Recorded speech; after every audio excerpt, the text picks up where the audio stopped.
نحمده ونصلي ونسلم على رسوله الكريم اما بعد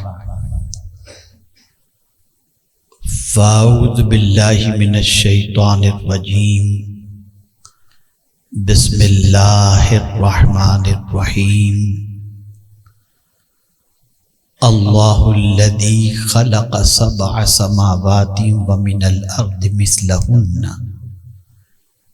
یتنزل الامر بینہن لتعلموا ان اللہ علی کل شیء قدیر وان اللہ قد احاط بکل شیء علما صدق اللہ العظیم۔ ان اللہ وملائکتہ یصلون علی النبی یا ایہا الذین آمنوا صلوا علیہ وسلموا تسلیما اللہم صل علی سیدنا ومولانا محمد معدن الجود والکرم وآلہ وصحابہ وبارک وسلم صلاۃ وسلاما علیک یا رسول اللہ صلی اللہ تعالی علیہ وسلم۔ معزز حضرات، آپ معاشرے کے افیکٹو اور اپنا اپنا مقام رکھنے والے حضرات ہیں۔ کسی پروگرام کے اندر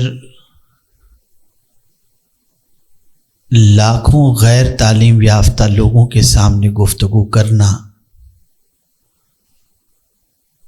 اتنا مفید نہیں ہوتا جتنا چند مؤثرین اور تعلیم یافتہ لوگوں کے درمیان گفتگو کرنا ہوتا ہے۔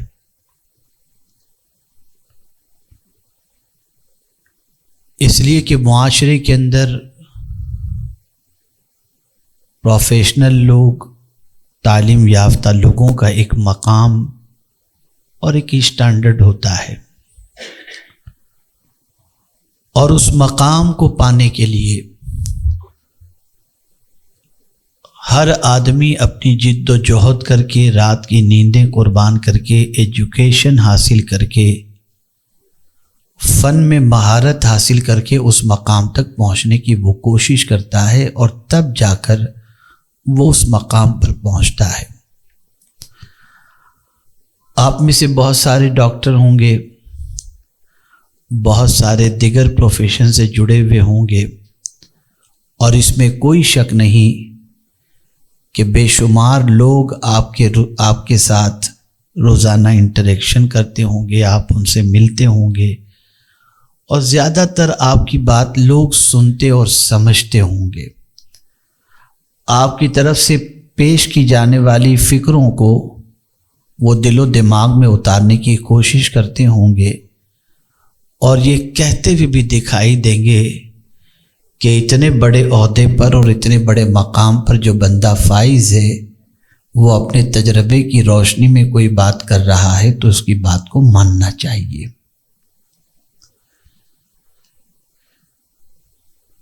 ایک اعتبار سے جب پروفیشنل کو دیکھا جاتا ہے تو اس کی لائف کافی پیسفل نظر آتی ہے، اس کی کمائی بھی ہو رہی ہوتی ہے، اس کی زندگی بیزی بھی ہوتی ہے،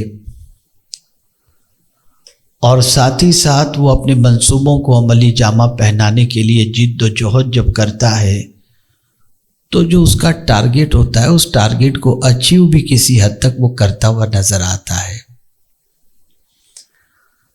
وہ لوگ جو غیر تعلیم یافتہ ہیں، پروفیشنل لوگوں کو دیکھنے کے بعد سوچتے ہیں ان کی لائف کتنی اچھی ہے، گاڑی میں آنا، ڈرائیور کا دروازہ کھولنا، آفس میں سیلیوٹ لگانا، ان کے پہنچنے سے پہلے اے سی آن کر دینا، ان کے ٹیبل پر پانی رکھ دینا، ان کے لیے فوراً چائے لا کر کے پیش کرنا۔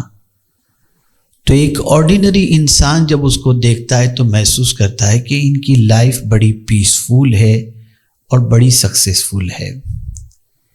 لیکن میں جب ان لوگوں کی زندگی میں جھانک کر کے دیکھتا ہوں تو پروفیشنل لوگ جن کا تعلق کسی حد تک دین سے نہیں ہے یا دینی ایکٹیویٹیز سے نہیں ہے یا اللہ کے فرائض اور اس کے رسول صلی اللہ علیہ وسلم کی سنتوں پر عمل کرنے سے نہیں ہے، تو میں ان کی زندگی میں کسی چیز کی کمی اور انکمپلیٹ ان کو محسوس کرتا ہوں۔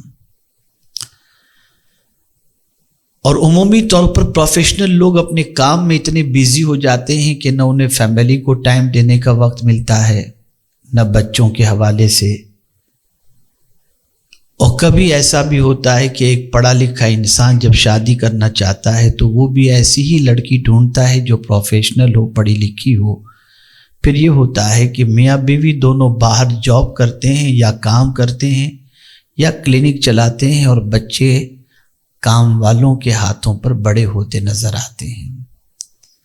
ماں کے پیار سے محروم، باپ کی شفقتوں سے محروم یہ بچے پروان چڑھنا شروع ہوتے ہیں، اور عمر کے اس حصے میں جب پہنچتے ہیں کہ جب وہ کسی قابل بنے تو زندگی کا وہ خلا جو پیار سے محرومی کا ہے، اس کی تکمیل کے لیے پھر ادھر ادھر جاتے ہوئے نظر آتے ہیں، اور پھر اس پیار کی تلاش میں جو بچپن میں ماں کی طرف سے یا باپ کی طرف سے ملنا چاہیے، نہ ملنے کی بنیاد پر ان کے قدم پھسلتے چلے جاتے ہیں، اور وہ خلا جو ان کی زندگی میں ہوتا ہے پیار کا، وہ جہاں سے انہیں ملتا ہے اس طرف وہ بھاگتے نظر آتے ہیں، نتیجتاً ان کا کیریئر خراب ہو جاتا ہے۔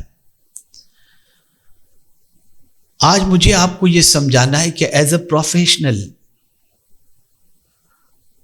آپ کو اپنی لائف کس طریقے سے گزارنی چاہیے۔ کیا لائف کے اندر کسی ٹارگٹ کو اچیو کرنا دنیاوی اعتبار کا یہی ہمارا ایم ہے،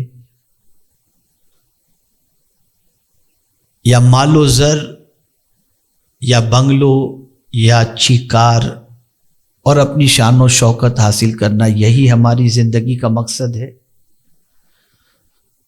تو میں یہ سمجھتا ہوں کہ اگر کسی نے زندگی کے اس مقصد کو سمجھا کہ یہی مقصد ہے تو شاید وہ اپنی زندگی کے مقصد کو نہیں سمجھ سکا۔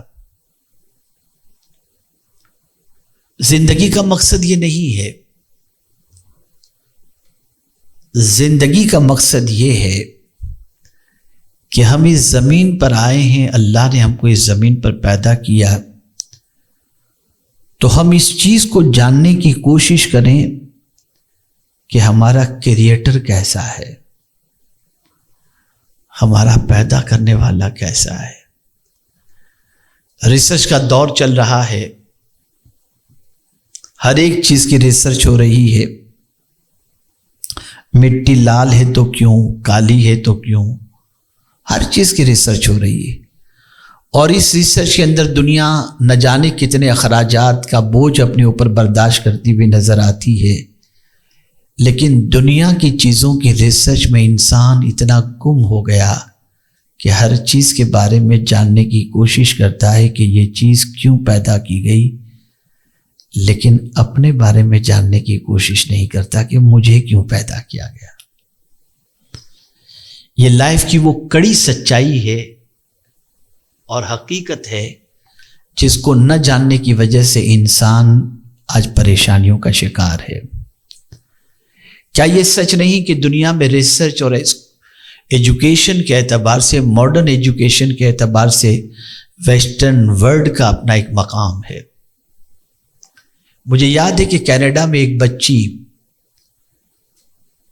کسی اور کنٹری کی تھی، وہاں پر آئی تھی پڑھنے کے لیے۔ اس کے بعد جب وہ جانے لگی میرے لیکچر کے بعد تو مجھ سے کہنے لگی کہ حضرت مجھے کچھ نصیحت فرمائیں تاکہ میں اپنی کنٹری میں جانے کے بعد اس پر عمل کر سکوں۔ میں نے کہا بیٹی تم کینیڈا سے جا رہی ہو، یہ آج سے 20 سال پہلے کی بات ہے کم و بیش، تم کینیڈا سے جا رہی ہو، اور اگر تم وہاں جا کر کے اپنی کنٹری کے مسلمانوں سے کہو گے نا کہ میں ڈیلی چاند کو ٹچ کر کے آتی ہوں تو مان لیں گے، اس لیے کہ تم ایسی کنٹری سے جا رہی ہو جو ایک ترقی یافتہ ملک کہلایا جاتا ہے، سمجھا جاتا ہے، اور اس کا روب اتنا ہے کہ اگر بڑی معذرت کے ساتھ ایک بات عرض کرتا ہوں کہ اگر کوئی مدینے جا کر کے واپس آئے تو ہماری قوم اس کو اتنی عزت کی نگاہ سے نہیں دیکھتی جتنا کوئی امریکہ جا کر کے واپس آئے تو اس کو عزت کی نگاہ سے دیکھتے ہیں۔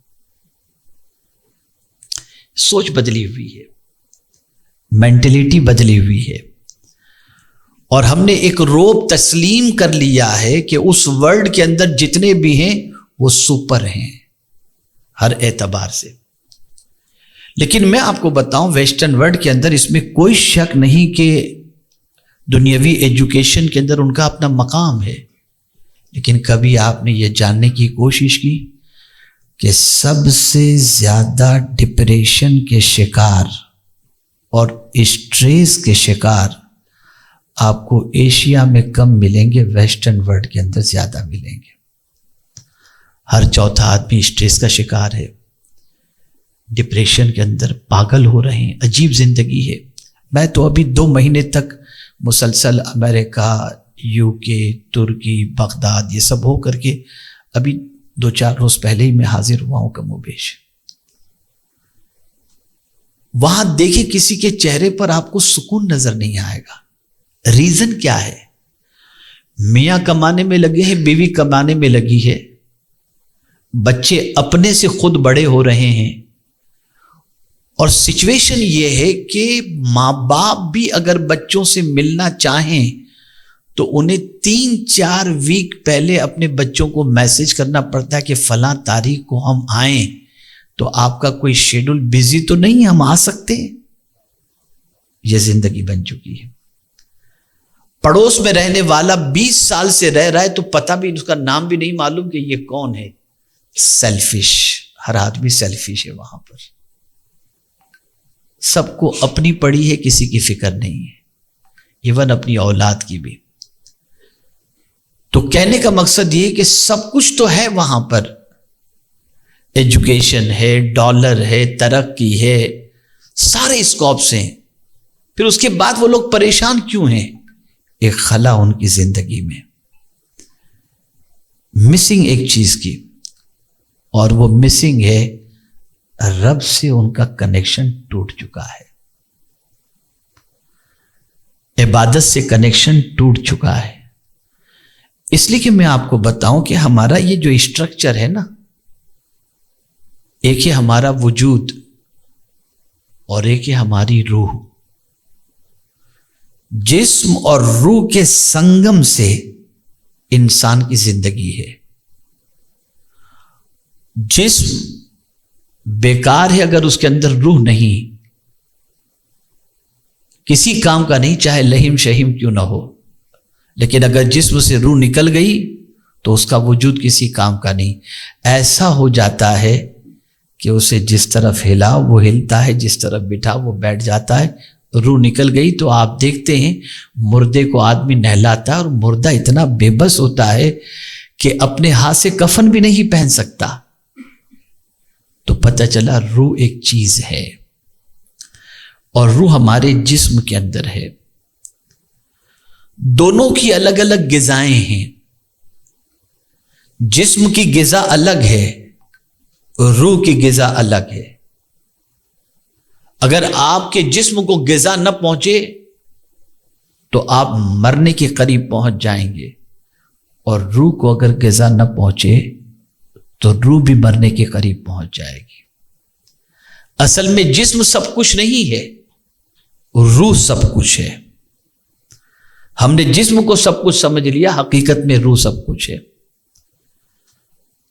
جسم کی خوراک الگ، جسم بیمار ہو تو پتہ چل جاتا ہے، اور روح بھی بیمار ہو تو پتہ چل جاتا ہے۔ جسم بیمار ہو تو کھانا اچھا نہیں لگتا، جسم بیمار ہو تو تفریح اچھی نہیں لگتی، جسم بیمار ہو تو میٹھی چیز بھی کڑوی لگنے لگتی ہے، جسم بیمار ہو تو چند قدم چلنا بھی مشکل ہو جاتا ہے، جسم بیمار ہو تو لذیذ چیزیں بھی ڈائجسٹ کرنے کے اندر تکلیف ہوتی ہے۔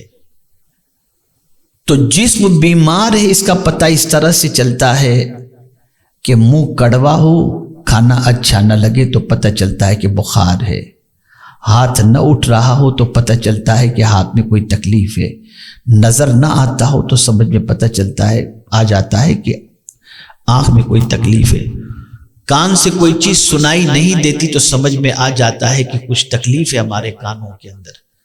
یہ جسم کی بیماریاں ہیں جو سمجھ میں آ جاتی ہیں۔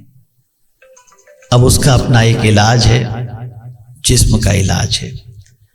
آنکھ کے اندر تکلیف ہے، آئی اسپیشلسٹ کے پاس چلے گئے، بخار ہے کسی فزیشین کے پاس چلے گئے، کان کی تکلیف ہے کسی ENT کے پاس چلے گئے۔ ہر ایک کا اپنا اپنا علاج ہے، اور جب آپ نے علاج کرا لیا تو کھانا بھی اچھا لگتا ہے، صحت بھی اچھی لگتی ہے، طبیعت بھی اچھی لگتی ہے۔ لیکن کبھی ہم نے روح کے بارے میں سوچا؟ اس وقت پوری دنیا کے انسانوں کی روح بیمار ہے۔ کیسے پتہ چلے کہ روح بیمار ہے؟ جب دین کی باتیں اچھی نہ لگیں تو سمجھ لینا کہ روح بیمار ہے۔ جب نماز پڑھنے کو دل نہ چاہے تو سمجھ لینا کہ روح بیمار ہے۔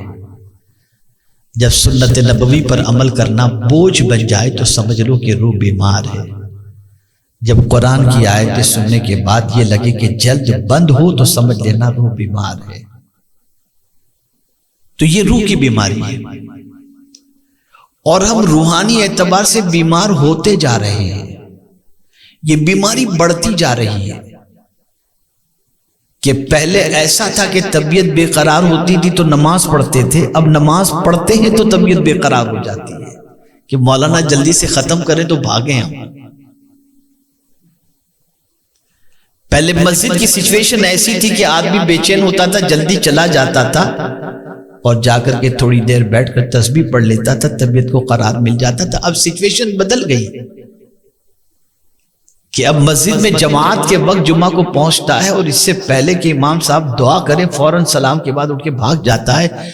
قرار کی جگہ پر بے قراری اگر ہونے لگ جائے تو سمجھ لینا چاہیے کہ روح موت کے دروازے تک پہنچ چکی ہے۔ اس وقت ہمارے جتنے پروفیشنل یا کارپوریٹ سیکٹر کے لوگ ہیں، سب سے زیادہ اللہ ماشاءاللہ سب کی بات نہیں کرتا، لیکن میکزیمم کی روح بیمار ہو چکی ہے۔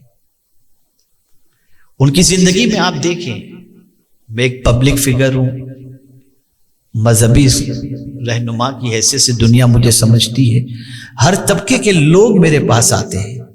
میں نے ابھی چند دنوں پہلے میرے دوستوں سے کہا تھا کہ معاشرے کے اندر دو طبقے اس وقت بہت مظلوم ہیں، ایک بہت مالدار طبقہ اور ایک بچیاں، یہ دونوں مظلوم ہیں۔ سب سے زیادہ ان کو ضرورت ہے اس وقت۔ مالدار طبقے کو دیکھ کر انسان تصور کرتا ہے اس کی زندگی میں کس چیز کی کمی ہے، سب کچھ تو اس کے پاس ہے، لیکن ذرا اکیلے میں بیٹھ کر گفتگو کیجئے اور تھوڑا سا دل کو ٹٹولنے کی کوشش کیجئے تو آپ محسوس کریں گے کہ سب سے زیادہ پریشان، مضطرب، بے قرار اگر زندگی دیکھنی ہو تو ان حضرات کی زندگی، اللہ ماشاءاللہ میں سب کی بات نہیں کرتا۔ ریزن کیا ہے؟ صبح اٹھے 2 کا 4، 4 کا 40، 40 کا 400، 400 کا 4 لاکھ کیسے کرنا، یہ ایک فکر مائنڈ پر رہتی ہے۔ اسٹیٹس کیسے مینٹین کرنا، یہ فکر رہتی ہے۔ ادھر سے ادھر، ادھر سے ادھر کیسے کرنا، یہ فکر رہتی ہے۔ IT والوں کو کیسے سنبھالنا، اس کو کیسے سنبھالنا، اس کو کیسے سنبھالنا، اس کو کیسے سنبھالنا، یہ بس اسی فکر کے اندر بیچارہ صبح سے لے کے رات کو آتا ہے، تو جب تک نیند کی ٹیبلٹ نہ لے اسے سکون کی نیند نہیں آتی۔ جس انسان کو سب سے زیادہ ہم خوشحال دیکھ رہے ہیں، نہیں ہے وہ خوشحال، لیکن اگر ہم فٹ پاتھ پہ زندگی گزارنے والے کو دیکھتے ہیں، مجھے یاد نہیں کہ کوئی فٹ پاتھ پہ رہنے والا مزدور جو ہے روزانہ رات کو نیند کی ٹیبلٹ لے کر کے سوتا ہو۔ وہ تو ایک کاغذ بچھاتا ہے، اسٹریٹ لائٹ کے نیچے لیٹتا ہے، نہ ہارن کی فکر ہوتی ہے نہ کسی چیز کی فکر، اور ایسے مزے سے سوتا ہے کہ نیند کی گولی بھی نرم گدے پر جیسا سکون نہیں دے سکتی، اسے وہاں پر سکون کی نیند آتی ہے۔ وجہ کیا ہے؟ اس کی روح بیمار نہیں ہے، اس کی روح بیمار نہیں۔ اور جیسے جیسے یہ سوشل میڈیا کا دور چل رہا ہے، آپ دیکھ رہے ہوں گے کہ آدمی اتنا اپنے آپ کو موبائل اور انٹرنیٹ کے حوالے کر چکا ہے کہ اب اس کی زندگی بھی، اپنی زندگی، اس کے وجود پر اس کا کنٹرول بھی ختم ہو چکا۔ یہ میسج ابھی آیا ہوگا، آپ دیکھتے ہوں گے، میں تو بہت ساروں کو دیکھتا ہوں کہ ادھر سلام پھیرے فوراً موبائل، اتنی دیر بھی۔ یہ تو اللہ کا کرم ہے کہ ابھی تک فلائٹ کے اندر جو ہے وہ انٹرنیٹ استعمال کرنے کا موقع نہیں ملتا، ورنہ تو پتہ نہیں وہ جو 1.5-2 گھنٹے کا وقت ہے نا، وہ بھی انسان کا ختم ہو جائے۔ اور میں نے بہت ساروں کو اچھی نیند فلائٹ میں لیتے ہوئے دیکھا کہ اتنی دیر کم سے کم موبائل سے وہ بچے ہوئے رہتے ہیں، ورنہ زندگی بیزی ہو گئی، ہائی جیک ہو گئے ہم، ہمارا وجود ہمارے ہاتھوں میں نہیں رہ گیا۔ خیر، تو عرض یہ کر رہا تھا، ہمیں کرنا کیا ہے؟ ہم نے یہ سوچا کہ اگر ہمارے پاس دنیا بہت زیادہ آ جائے تو ہم پرمسرت زندگی گزاریں گے؟ نیور۔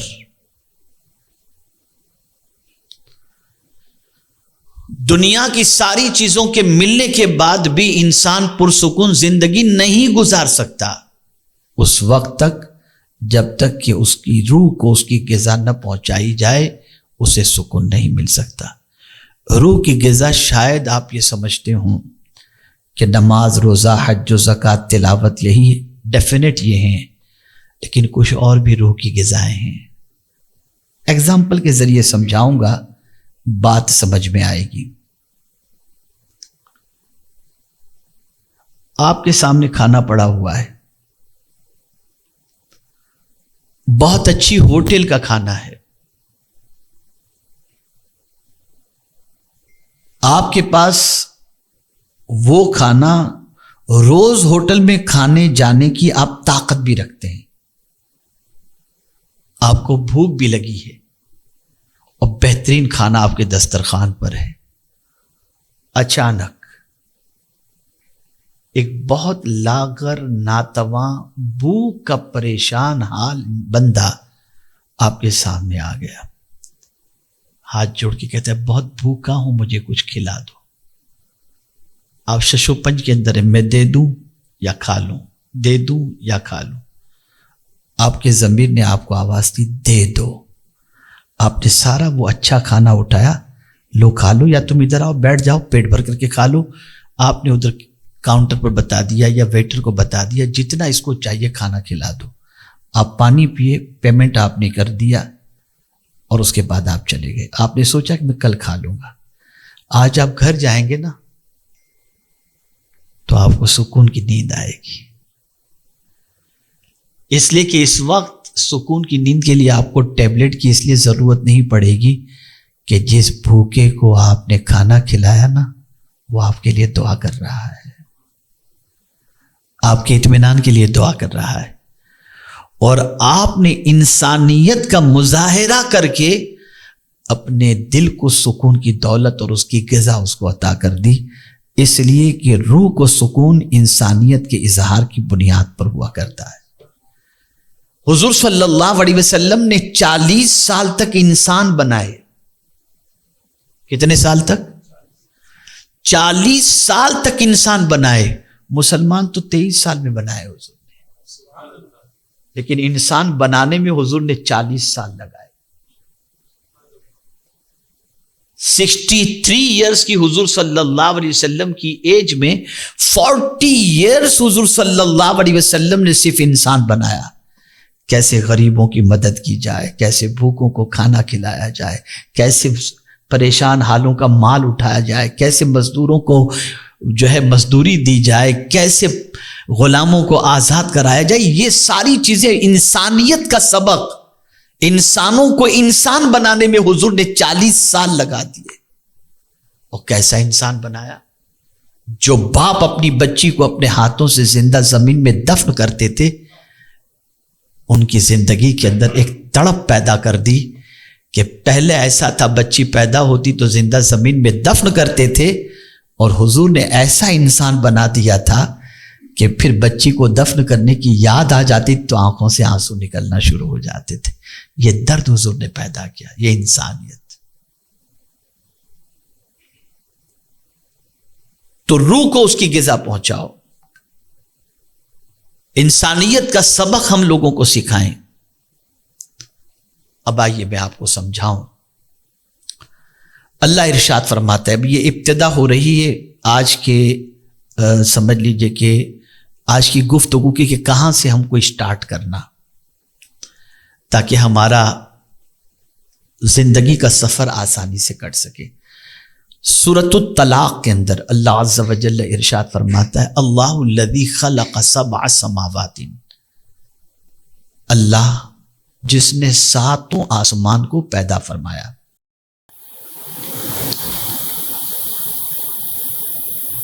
اللہ الذی خلق سبع سماوات وفی الارض مثلہن او کما قال، اور اسی کی طرح اللہ عز و جل نے زمینوں کو پیدا فرمایا. ومن الارض مثلہن، یعنی جس طرح 7 آسمان اللہ نے پیدا فرمائے ویسے ہی اللہ نے 7 زمینیں بھی پیدا فرمائی. یتنزل الامر بینہن، اسی کے درمیان حکم نازل ہوتا ہے. اسپیس کی بات ہو رہی ہے. آسمان اور زمین کے درمیان جو اسپیس ہے، قرآن اس کا تذکرہ کرتا ہے کہ حکم ادھر سے ہی نازل ہوتا ہے. آج آپ جانتے ہیں کہ پورا انٹرنیٹ کا نظام اسپیس کے ذریعے ہی چلتا ہے. دنیا کا پیغام بھی یہاں سے وہاں تک پہنچنے کے لیے اسپیس سے فائدہ اٹھایا جاتا ہے. ایسے ہی اللہ کا حکم بھی جو نازل ہوتا ہے، یتنزل الامر بینہن، ان دونوں کے درمیان ہی اللہ کا حکم نازل ہوتا ہے. اب سوچ دی جا رہی ہے، تم سب چیزوں کی تحقیق کرتے ہو نا، ذرا دیکھو یہ 7 آسمان کس نے پیدا کیے، ذرا دیکھو یہ 7 زمین کس نے پیدا کی. کون ہے جو اس گیپ کے ذریعے تم کو فائدہ پہنچا رہا ہے؟ اللہ. تم سب جانتے ہو نا.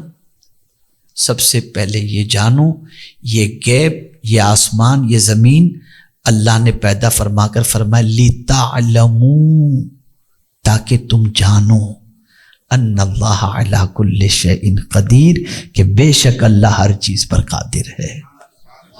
یہ پہلا ایجوکیشن ہے کہ تم یہ ساری چیزوں کو دیکھ کر اس کے کریٹر کے بارے میں سوچو، جانو تم کون اس کا کریٹر.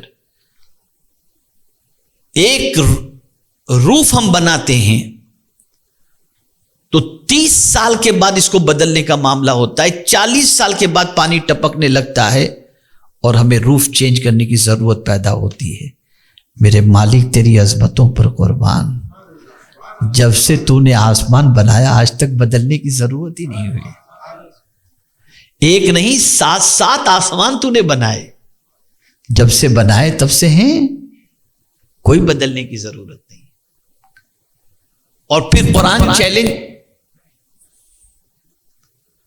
قرآن چیلنج کرتا ہے، نظر دوڑا کے دیکھ لو، تمہیں کوئی نقص نظر آئے تو بتانا، کوئی عیب نظر آئے تو بتانا. آپ اندازہ لگائیں، ہم صبح و شام آسمان کو دیکھتے ہیں، کبھی اس کے کریٹر کے بارے میں ہم نے غور کیا؟ نہیں. اس سے رابطہ اسٹرانگ کرنے کے بارے میں غور کیا؟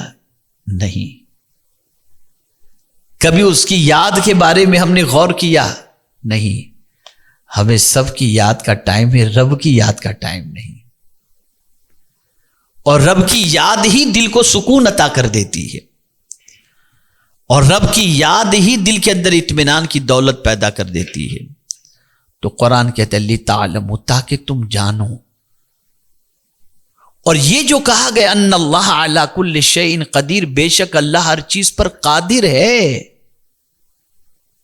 ایسا آسمان کوئی نہیں بنا سکتا. ایک 32 مالے کا ٹاور کھڑا کرنا ہو تو نہ جانے کتنے مزدور اور کتنا وقت لگتا ہے. لیکن میرے مالک نے جو آسمان بنایا کتنا وقت لگا، جو زمین بنائی کتنا وقت لگا؟ کوئی وقت نہیں. 2 دن میں سارا کام ہو گیا. تو اب تم جانو ان اللہ علی کل شیء قدیر، بے شک اللہ ہر چیز پر قدرت رکھنے والا ہے۔ جب اتنی طاقت والا تمہارا رب ہے کہ اس طرح سے آسمان و زمین کو اس نے پیدا کیا، تو پھر اس رب قدیر سے اپنے تعلق کو مضبوط کرو، اور پھر یہ بھی یاد رکھو تم اس سے چھپ کر کہیں نہیں رہ سکتے۔ وَأَنَّ اللَّهَ قَدْ أَحَاطَ بِكُلِّ شَيْءٍ عِلْمًا، ہر چیز کو گھیرے ہوئے اللہ کا علم، کوئی چیز بھی اس کے احاطے سے باہر نہیں ہے۔ اسی لیے حضرت لقمان نے اپنے بیٹے کو نصیحت فرمائی، تو کیا نصیحت فرمائی؟ یا بنی انہا ان تکن مثقال حبۃ من خردل فتکن فی صخرۃ او فی السماوات او فی الارض یاتی بها اللہ۔ اے میرے بیٹے، اگر تم ذرے کے برابر کسی پہاڑ کے اندر برائی کرو، یا آسمان میں یا زمین کے اندر، یاتی بها اللہ، اللہ اس کو تمہارے سامنے لائے گا۔ وہ قدرت رکھتا ہے، وہ طاقت رکھتا ہے۔ اس وقت سب سے بڑا پرابلم یہ ہے کہ اب جیسے جیسے دولت آ رہی ہے، دنیاوی ایجوکیشن آ رہا ہے، ہماری سچویشن دین سے اتنی ہی دوری کی بنتی چلی جا رہی ہے، لا ماشاء اللہ۔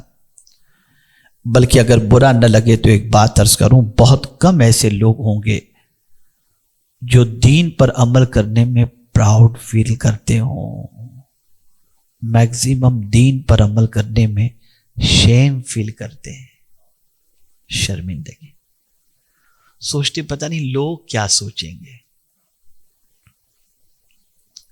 لوگ کیا تصور کریں گے۔ جس قوم کا مزاج یہ ہو جائے کہ اپنے دین کو فالو کرنے کے اندر عزت محسوس کرنے کی بجائے شرمندگی محسوس کرے، اس قوم کو اللہ سکون کی دولت کیسے عطا کرے گا؟ ہمارے اندر جس چیز کی کمی ہے وہ سب سے بڑی یہ کمی ہے کہ ہم دین کو اپنی زندگی میں ہمارے لیے سب کے پاس ٹائم، سب کے لیے ٹائم ہے، رب کے لیے ٹائم نہیں۔ رب ہمارے ٹائم کا محتاج نہیں ہے، لیکن رب چاہتا ہے کہ میرے بندوں میں تمہیں سکون کی دولت عطا کروں، میں تمہیں اطمینان کی دولت عطا کروں، میں تمہارے قلب کو سکون سے مالا مال کر دوں۔ لیکن ہماری سچویشن یہ ہے کہ ہم اس کی فکر نہیں کرتے، مال مال مال مال۔ اب یہ جو دنیا ہے نا، دنیا ہے، اللہ اکبر۔ میں بھی آتے ہوئے پڑھ رہا تھا قرآن مقدس کی 2-4 آیتیں میری نظر سے گزری، یہ جو کچھ زمین پر ہے کیا ہے؟ کبھی ہم دیکھتے ہیں عالیشان محلوں کو، عالیشان گاڑیوں کو، عالیشان مکانات کو، عالیشان ڈیکوریشن کو، یہ ساری چیزوں کو دیکھتے ہیں تو دل میں پانے کی تمنا پیدا ہوتی ہے۔ لیکن اللہ کیا فرماتا ہے؟ اِنَّا جَعَلْنَا مَا عَلَى الْأَرْضِ زِينَةً لَهَا لِنَبْلُوَهُمْ أَيُّهُمْ أَحْسَنُ عَمَلًا، کہ بے شک یہ جو زمین کے اوپر ہم نے زینت رکھی ہے نا، یہ جو ڈیکوریشن نظر آتا ہے، یہ تو اس لیے کہ ہم جاننا چاہتے ہیں کہ کون ہے جو اچھا عمل کرتا ہے۔ یعنی اس میں گم ہو کر کہیں اللہ کو تو بھول نہیں جاتے، اس کی محبت اتنی غالب تو نہیں آ جاتی کہ اس کی محبت میں ڈوب کر اپنے رب کی یاد سے تم غفلت برتتے ہو۔ یہ نہیں ہونا چاہیے۔ میرے پیارے آقا صلی اللہ علیہ وسلم کے پیارے دیوانوں، ایک بات خاص طور پر یاد رکھیں، مجھ جیسے 50 لوگ اس حلیے میں بیٹھ کر کے اگر کسی کے سامنے کہیں کہ آپ روزانہ بسم اللہ شریف پڑھ کر کے کھانا کھائیں، ممکن ہے کہ کچھ عمل کریں کچھ عمل نہ کریں، لیکن اگر ایک پروفیشنل کسی کے سامنے کہہ دے کہ دیکھو میرا تجربہ ہے، میں نے جو کچھ پایا ہے نا، کھانے سے پہلے بسم اللہ شریف اور ہر جائز کام سے پہلے بسم اللہ شریف پڑھا، اللہ نے مجھے بہت برکتیں عطا فرمائیں، آپ کی بات کا ایفیکٹ لوگوں کے دلوں پر اتنا ہوگا جس کی کوئی انتہا نہیں۔ کیا آپ کا پروفیشن یہ نہیں ہے؟ آپ اسپریچول لیڈر نہیں ہیں، آپ ریلیجس اسکالر نہیں ہیں، لیکن آپ ریلیجس کی بات کر رہے ہیں تو سامنے والا یہ سوچے گا کہ یار یہ کہہ رہا ہے تو کچھ سوچ سمجھ کر کے کہہ رہا ہوگا، اس لیے کہ اب پوری دنیا کا مائنڈ بھی تھوڑا سا چینج ہو چکا ہے. دینی اسکالر کو اب وہ اہمیت نہیں دی جاتی جو دنیاوی اسکالر کو دی جاتی ہے. یہ بھی اس قوم کی تباہی کا سب سے بڑا سبب ہے. میں یہ نہیں کہتا کہ دنیاوی اسکالر کو رسپیکٹ نہ دی جائے، پروفیشنل کو رسپیکٹ نہ دی جائے، بالکل ان کو دینا چاہیے، لیکن ایک بات یاد رکھیے گا کہ دینی اسکالر کا مقام کیا ہے. ایک حدیث کی روشنی میں عرض کر دوں، رسول رحمت صلی اللہ علیہ وسلم نے ارشاد فرمایا، عالم اگر کسی قبرستان کے قریب سے بھی گزر جائے تو اللہ 40 روز کے لیے قبر والوں پر سے عذاب کو اٹھا لیتا ہے. یہ ہے دینی اسکالر کا مقام. ایک مائنڈ سیٹ کیا گیا پوری دنیا کے اندر کہ مذہب کو روکنا ہے، دین کو روکنا ہے تو دین پیش کرنے والوں کی بے عزتی کرو، ان کو ٹارگٹ کرو، ان کو رسوا کرو، دین پھیلنے سے بچ جائے گا. یہی وجہ ہے کہ آج دین کی طرف یا دینداروں کی طرف لوگ بڑھتے ہوئے نظر نہیں آتے، بلکہ داڑھی والوں کو، سنت پر عمل کرنے والوں کو کہیں کہیں تو حقارت کی نظر سے یا بیکورڈ کلاس کا سمجھا جاتا ہے کہ یہ کہاں یہاں پر آ گئے. میں فورس نہیں کر رہا ہوں کہ آپ داڑھی رکھیں، کہنے کا مقصد یہ کہ مائنڈ سیٹ کر دیا گیا. میری گفتگو انشاءاللہ اس پر تفصیلی گفتگو اگر آپ سننا چاہتے ہیں تو میری گزارش ہے کہ سنی دعوت اسلامی کا اینیول اجتماع جو وادی نور آزاد میدان میں 1، 2، 3 دسمبر کو ہونے جا رہا ہے، انشاءاللہ 2 دسمبر کو میرا ٹاپک انشاءاللہ یہی ہوگا کہ اس وقت پوری دنیا کے اندر جو کوشش کی جا رہی ہے، electronic media, social media, print media, سب کے ذریعے وہ سوچ بدلنے کی کوشش کی جا رہی ہے. سوچ بدلو. اتنی سوچ بدل دی گئی کہ اب جو ہے گھروں میں کھانے کی دعوت بھی ختم ہوتی جا رہی ہے. اب تو رشتہ داروں کو پتہ نہیں اس کا گھر کہاں ہے. 25 لوگوں کی دعوت کرنی ہے، فوراً کہہ دیا جاتا ہے فلاں ہوٹل میں آ جانا، وہیں پر اپنی دعوت ہوگی. کلچر پورا چینج ہو رہا ہے. اب مل بیٹھنے کی بات کہیں کہیں پرائی جگہ پر بیٹھ کر کے بات کر لیں گے، پتہ ہی نہیں چلتا کہاں کیا ہو رہا ہے. پوری دنیا میں سوچ چینج ہو رہا ہے. یہ آپ کھانے کو دیکھتے ہوں گے، پیزا، برگر، یہ ساری چیزیں، یہ سوچ بدلی جا رہی ہیں. یہ پورا مائنڈ سیٹ کیا جا رہا ہے، اس پر پورا پیسہ خرچ ہوتا ہے. پوری دنیا ایڈ کے پیچھے اگر پیسہ خرچ کرے تو بے وقوف نہیں ہے. یا آپ کی سوچ بدلی جا رہی ہے، یا آپ کی مینٹلٹی بدلی جا رہی ہے. اور افسوس کی بات یہ ہے، بڑے افسوس کے ساتھ میں کہتا ہوں، مدینے سے جو ملا یعنی حضور کی بارگاہ سے، اسے قبول کرنے میں تو ہچکچاہٹ ہے، لیکن مغرب سے، ویسٹرن کنٹری سے جو ملا اسے خوشی خوشی آدمی قبول کر رہا ہے. اور قرآن کہتا ہے ما آتاکم الرسول فخذوہ، جو رسول دیں اسے لے لو، وما نہاکم عنہ فانتہوا، جس سے روکیں اس سے رک جاؤ. لیکن ہماری سوچ بالکل بدل چکی ہے. خیر، تو عرض کرنے کا منشا یہ کہ ہم آسمان کو دیکھیں، زمین کو دیکھیں، اس کے کریٹر کے بارے میں سوچیں.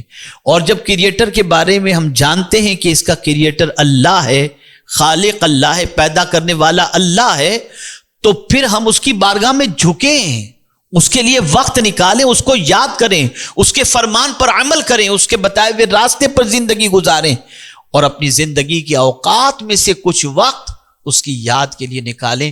اگر ہم نے نہیں نکالا تو زندہ لاش کی طرح دنیا کے اندر ہم چلتے پھرتے نظر آئیں گے. نہ ہماری زندگی کا کوئی مقصد ہوگا، نہ ہماری زندگی کے اندر کوئی سکون ہوگا، کوئی چیز بھی نہیں ہوگی. اور آپ لوگ ایفیکٹو ہیں. آپ اپنی جگہ پر جہاں فیکٹری کے اندر کام کر رہے ہیں، یا آپ کی اپنی اون فیکٹری خود کی رن کر رہے ہیں، آپ نماز کا وقت ہو، آپ اٹھ کر کے فوراً نماز کے لیے چلے جائیں گے اور نماز ادا کریں گے. آپ کے ملازم کو کبھی نماز چھوڑنے کا خیال نہیں ہوگا. وہ سوچے گا جب میرا سیٹ خدا کے سامنے جھکتا ہے، شاید کہ میرا سیٹ اتنا بڑا اسی وجہ سے بنا ہے کہ رب کی بارگاہ میں جھکتا ہے.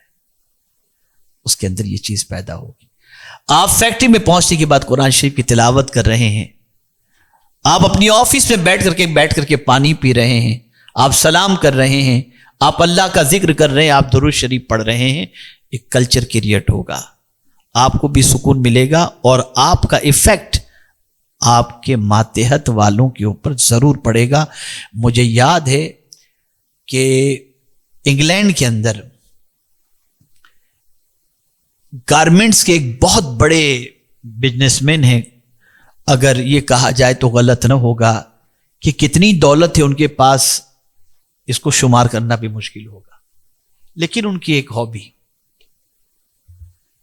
سنیے آپ، ان کی ایک ہابی، ان کے والد جب ان کی آفس میں یعنی اپنے بچے کے پاس جب پہنچتے تو بچے نے اپنے باپ کے لیے بڑی کرسی بنا کے رکھی تھی، لیکن باپ جب تک یہ کرسی پر بیٹھا ہے سارا کاروبار اسٹاپ، ہاتھ باندھ کر، ابو پانی دو، ابو طبیعت کیسی ہے، بس وہ اپنے باپ سے بات کر رہا ہے، فون بون سب سائلنٹ کر کے.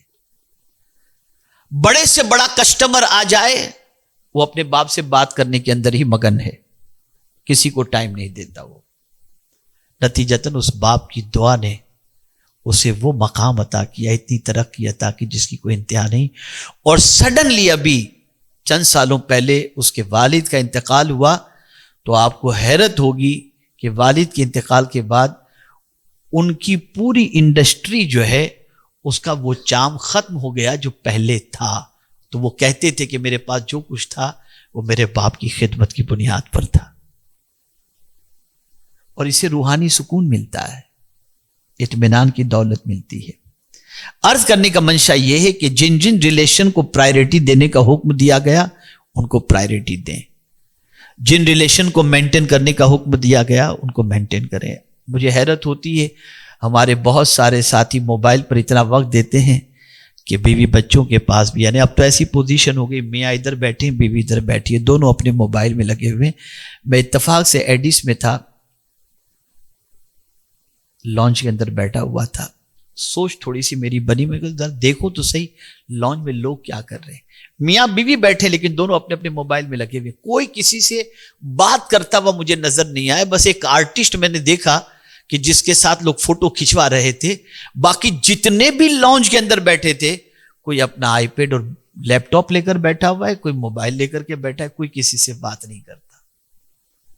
یہ سچویشن ہو گئی، ہماری زندگی ہماری نہیں رہ گئی. بلکہ ایک بات بتاؤں،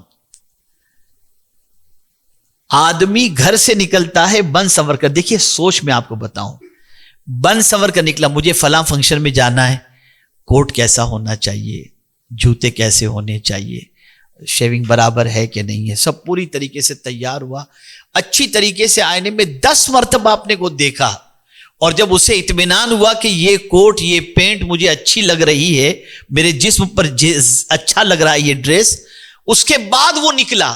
فنکشن میں گیا تو کسی نے کہا یار کیا پہن کے تو آ گیا، فنش. یعنی آدمی کی خوشی بھی اپنی خوشی نہیں رہ گئی.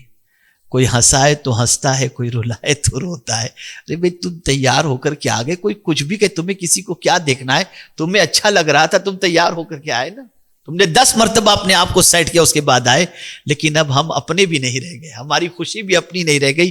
کوئی ہنسائے تو ہنستے ہیں، کوئی رلائے تو روتے. یہ ہماری سچویشن بن گئی ہے. ہم اپنے نہیں رہ گئے، ہم اپنے نہیں رہ گئے. ہمارا پورا معاملہ اب دوسروں پر ڈیپینڈ ہو گیا. سامنے والا جو کچھ کہے بس وہی ہم لے کر کے چل رہے. یہ نہیں ہونا چاہیے، یہ نہیں ہونا چاہیے. اپنے بارے میں خود سیلف غور کرو. آپ کو اچھا لگ رہا ہے، اچھا لگ رہا ہے، آپ مطمئن ہیں، مطمئن ہیں، آپ دین کے راستے پر چل رہے، دنیا کچھ بھی کہے آپ کو فکر نہیں کرنی. ہاں بس یہ میرا آخری جملہ ذہن کے اندر محفوظ کر لیں، چونکہ مجھے ابھی تلوجہ پہنچنا ہے، وہاں بھی بیان ہے. تو بس یہ میرا آخری جملہ زندگی بھر یاد رکھیے گا، رب کے لیے، اس کی یاد کے لیے وقت نکالو. نمبر 2، جن رشتوں کو اللہ نے نبھانے کا حکم دیا ان رشتوں کو نبھاؤ. مخلوق خدا کی خدمت اللہ کی خوشی کے لیے کرو، اللہ آپ کے دل کو سکون سے بھر دے گا.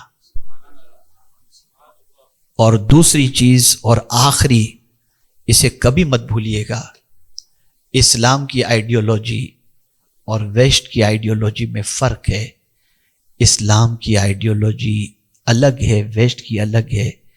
ویسٹ کی آئیڈیالوجی ہے سیلفش، اور اسلام کی آئیڈیالوجی ہے سیکریفائس. سیلفش بنیں گے کبھی مطمئن نہیں رہیں گے، لیکن اگر سیکریفائس کا جذبہ ہے قدم قدم پر آپ کو سکون کی دولت نصیب ہوگی. مجھے خوشی ہے کہ آپ لوگوں نے آج وقت دیا، حاضر آئے، اور ٹوٹی پھوٹی جو باتیں میں پیش کرنا چاہتا تھا آپ نے سننے کی سعادت حاصل کی، میں نے کچھ کہنے کی سعادت حاصل کی. ہمیں مل کر کے ایک ایسی سوسائٹی کریٹ کرنی ہے جہاں انسانیت زندہ ہو رہی ہو، اور جہاں پر سب کچھ ہونے کے بعد رب سے رشتہ کمزور نہ ہو، اس کے رسول سے رشتہ کمزور نہ ہو، دین سے رشتہ کمزور نہ ہو. اور ایک سوچ بنانی ہے، دین پہلے ہے، دنیا ہمارے لیے کوئی اہمیت نہیں رکھتی. مل گئی تو سبحان اللہ، نہ ملی تو دین ہمارے لیے کافی ہے. قبر میں کتنا مال ہے یہ نہیں پوچھا جائے گا، تمہارا دین کیا ہے یہ پوچھا جائے گا. اس کی فکر کرو، آپ کی زندگی کو اللہ سکون سے بھر دے گا، اطمینان سے بھر دے گا، سکون کی دولت سے آپ کو اللہ مالا مال کر دے گا. یہ چند کلمات خیر تھے جو پیش کرنے کے لیے میں آج آپ کے سامنے حاضر آیا. اللہ عز و جل مجھے آپ کو سب کو عمل کی توفیق عطا فرمائے. نماز ایک وقت کی بھی مس نہ کرنا. وقت ہو جائے نماز کا، کہیں بھی رہو. میں آپ کو بتاؤں، میں شاید کینیڈا سے امریکہ اور امریکہ سے میں پیرس کی طرف آ رہا تھا. فلائٹ کے اندر مجھے ایک بچی نے پوچھ لیا، جیسے ہی میں انٹر ہوا فلائٹ میں، عصر کا وقت تقریباً ہو ہی رہا تھا، میں فلائٹ میں انٹر ہوا تو ایک بالکل جینس ٹی شرٹ کے اندر بچی جو ہے وہ بیٹھی ہوئی تھی، اور مجھ سے پوچھا ایکسکیوز می، میں اسی لیے میں تھا، عصر کی نماز کا وقت ہو گیا. تو مجھے تھوڑی سی شرمندگی محسوس ہوئی کہ اس حال میں بھی بچی مطلب جو ہے وہ نماز کے بارے میں تو سوچا تھا پتہ نہیں مسلم ہے بھی کہ نہیں، مجھے شرمندگی اندر سے محسوس ہو رہی تھی. لیکن اس نے جیسے پوچھا تو مجھے ایک عجیب سی فیلنگ ہوئی. میں نے کہا بیٹا عصر کی نماز کا وقت ہو چکا ہے. آپ بلیو کریں، فوراً اس نے اپنے پرس کے اندر سے دوپٹہ نکالا، ٹرے کو کھولی، فوراً اسکارف پہنی، اور اس کے بعد نماز پڑھنا اس نے شروع کر دی. میں نے سوچا جسے رب کی عبادت کی لذت کا مزہ مل جاتا ہے نا، پھر وہ کہیں بھی ہو رب کی عبادت چھوڑتا ہوا نظر نہیں آتا. ایسی میرا اپنا ایک ایکسپیرینس ہے سوئٹزرلینڈ ایئرپورٹ پر. سوئٹزرلینڈ میں نے دیکھا وہاں پر جو ہے زیورخ ایئرپورٹ پر سچویشن یہ تھی کہ میں جو ہے وہ ڈیوٹی فری شاپ سے اپنے بچوں کے لیے کچھ لینا چاہتا تھا. تو میں نے ایک بچی کو دیکھا جو گوری تھی لیکن نئی نئی مسلم ہوئی تھی ایسا لگ رہا تھا. وہ کینڈی وغیرہ سب دیکھ رہی تھی، اس کا بچہ بھی دیکھ رہا تھا. بچے نے ایک چاکلیٹ اٹھائی تو ماں نے فوراً اس کے ہاتھ سے لے کر اس کو دیکھا، بیٹا اپنے لائق نہیں ہے. مجھے حیرت ہوئی کہ نئی مسلمہ عورتیں بچے کے حلق کے نیچے کوئی ایسی چاکلیٹ بھی نہ جائے جس میں حرام چربی کی آمیزش ہو، وہ اتنا احتیاط کرتی ہے. مسلمان تجھے کیا ہو گیا کہ جو ملا سب کھا رہا ہے؟ اور اب ایک کامن سینٹنس زبان پر آ گیا، بسم اللہ پڑھ کے مولانا کھائیے، سب چلتا ہے. آپ کے چلانے سے کچھ چلنے والا نہیں ہے. چلے گا وہی جو اللہ نے فرمایا، اس کے رسول صلی اللہ علیہ وسلم نے فرمایا. احتیاط برتو جب تک کہ احتیاط نہیں برتیں گے، اور اسی میں سکون ہے، اسی میں سکون ہے. اللہ رب العزت جل جلالہ آقا کریم صلی اللہ علیہ وسلم کے صدقہ و طفیل ہم سب کو اپنے دین کی پیروی کی توفیق نصیب فرمائے، سکون کی دولت سے مالا مال فرمائے، حرام چیزوں سے بچنے کی توفیق عطا فرمائے، اور نیکیوں کی توفیق عطا فرمائے. میں خود ہی آپ لوگوں کا شکریہ ادا کر لیتا ہوں کہ آپ لوگ تشریف لائے. میں آپ کا مشکور ہوں کہ آپ نے وقت دیا، آپ حاضر آئے SDI کی دعوت پر. اسی طریقے سے مجھے امید ہے کہ جب بھی کبھی آپ کو یاد کیا جائے گا آپ تشریف لائیں گے انشاءاللہ العظیم. اور میں کوشش کروں گا کہ کچھ مختلف ٹاپک کے ساتھ میں آپ کے سامنے حاضر ہو کر کچھ آپ کے سامنے دین کی باتیں پیش کرنے کی سعادت حاصل کروں. وما علینا الا البلاغ المبین. السلام علیکم ورحمۃ اللہ وبرکاتہ. 1، 2، 3 دسمبر کو وادی نور آزاد میدان میں سنی دعوت اسلامی کا اجتماع ہے. 1 کو انشاءاللہ لیڈیز کے لیے ہے، 2 اور 3 کو جینٹس کے لیے. ٹائم نکالیں، آئیں آپ انشاءاللہ آپ کی طبیعت کے اندر قرار پیدا ہوگا اور دل کو اللہ تعالیٰ سکون کی دولت سے بھر دے گا. ضرور آئیں. ٹھیک ہے. السلام علیکم ورحمۃ اللہ وبرکاتہ.